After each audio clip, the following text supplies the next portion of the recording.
What is your personal opinion about through the COVID, comparing this year homelessness and last year? Do you think there is an increase or there is no increase? It's the same? I think there is an increase in homelessness because of the shortage of housing in this country, right?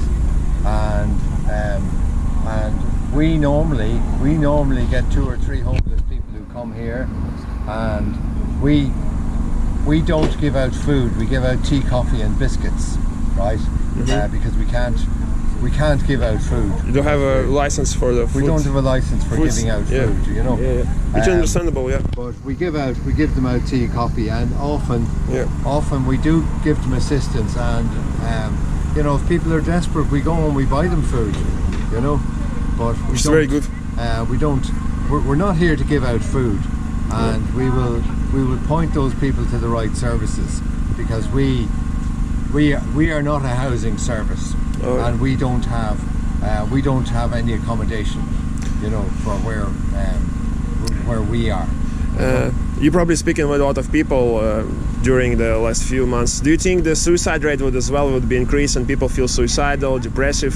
What is your opinion? I think hopefully the suicide rate will decrease. Yeah. But you know, people are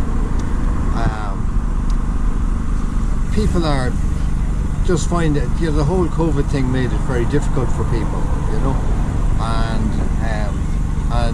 I mean, we are praying that the suicide rate will decrease, and I mean, part of our mission is to show people that, you know, it's bigger than what we see and who we see and what we know, and it's bigger than COVID, right?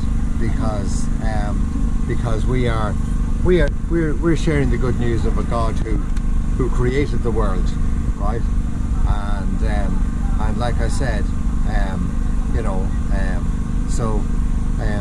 you know, we are hoping, you know, and you know, there have been some instances where we have been able to direct people away from feeling suicidal, and that's amazing. And the thing is that you never know at the time, but you know, the feedback comes, because this is a very small country, as you know. You know, so everybody knows everybody else, more or less, if you know what I mean.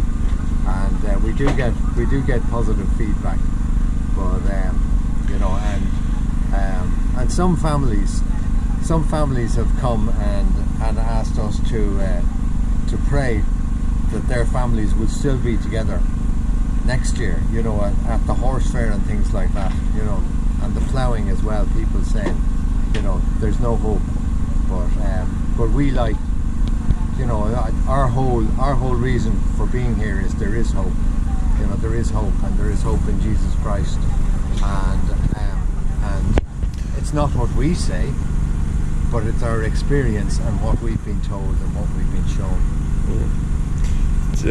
Do you think there is a problem in society that people doesn't talk too much to each other, communicate the way how they're supposed to be? Like if you take in, for example, your generation, there would be no all the neighbors around. Yes. You were saying people not talking to each other.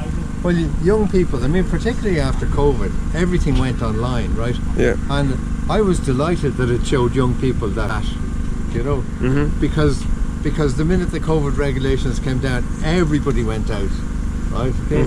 And you know, they filled the stadiums, as you know, the Croke Park stadiums, as much as they were allowed, you know, and not really paying attention to the regulations. But the people just need each other, you know, and I'm hoping that the young people will see that too, you know, and we have found that our youth groups, you know, have grown, right? And we thought that it wouldn't work out after the COVID when things opened up again, but the thing was that the young people still want to come and still want to talk and still want to find out what we're about, you know, and you know what our message about, because it hasn't changed over 2,000 years.